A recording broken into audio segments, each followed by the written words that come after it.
அநேகருடைய யோசனைகளிலே இன்றைக்கு முக்கியமாக இருப்பது என்னவென்றால், தேவன் இல்ல, ஆண்டவர் இல்ல, பணம். பணம் பணத்தை எப்படி சம்பாதிக்கணும், பணத்தை எப்படி செலவு செய்யணும். என்னங்க, பணம் ஒரு நல்ல வேலைக்காரங்க, ஆனா ரொம்ப கெட்ட எஜமானுங்க. பணத்தை ஒரு வேலைக்காரனா நடத்தினா நமக்கு என்ன வேணுமோ அதை செய்து கொடுப்பான். ஆனா பணத்தை நம்ம நெத்தியில ஏத்துனா அவன் நம்மள ஒரு வழி ஆக்கிடுவான். அதுக்குதான் வேதம் சொல்லுது, பண ஆசை எல்லா தீங்குக்கும் வேறா இருக்கு.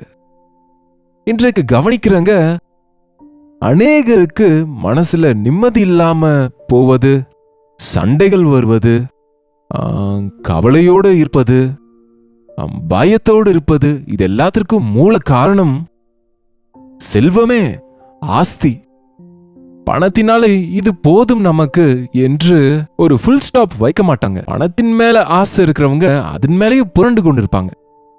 அதுக்காக சாப்பாடு தண்ணி இல்லாம உழைத்து கொண்டு இருப்பாங்க. நீங்க சாப்பிடாம, தூங்காம, ஓய்வெடுக்காம, குடும்பத்தோட நேரம் செலவிடாம சம்பாதிக்கிற பணம் யாருக்கு வேணுங்க? அந்த பணத்தினால் பிள்ளைகளை வளர்த்தா பணத்தோடு வளர்ந்து உங்களை விட்டு விடுகிறாங்கல்ல. பிள்ளைகளுக்கு நீங்க பகிர வேண்டியது அன்பும் பாசமும் தெய்வ பக்தி. நீங்க தேவனுக்கு கொடுக்க வேண்டிய நேரத்தை பணம் சம்பாதிக்க தெரிந்து கொண்டு கடைசியில ஒன்றும் இல்லாதவனா கிழிந்த பையில போட்டது போல உங்க சம்பாத்தியம் இருக்குன்னு நீங்க துக்கப்பட்டா பிரயோஜனம் என்ன? முதல்ல என்னுடைய நீதியையும் ராஜ்யத்தையும் தேடுங்க, இவங்களை எல்லாம் உங்களுக்கு கொடுப்பேன்னு ஆண்டவர் சொன்னார் இல்லங்க. யெகோவா ஈரே, கர்த்தர் மேல விசுவாசம் வைங்க. பாருங்க, தேவன் நமக்கு கொடுத்தது அவருடைய விருப்பம் இல்லாம யாரும் எடுத்துட முடியாது.